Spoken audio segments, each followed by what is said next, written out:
السلام عليكم ورحمة الله وبركاته.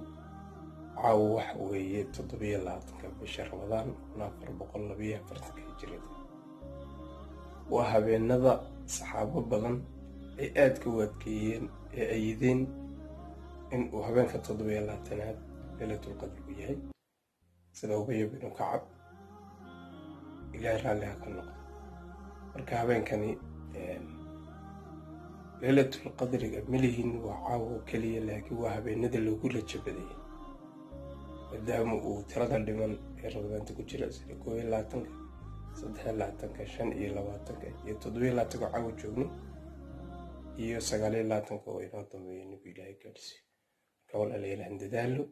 ilaahay subhanahu wa ta'ala inaga aqbalo habeenkaas ayna waafajiyo allahumma innaka afuwun kariimun haliimun tuhibbul afwa fa'fu 'anna yalla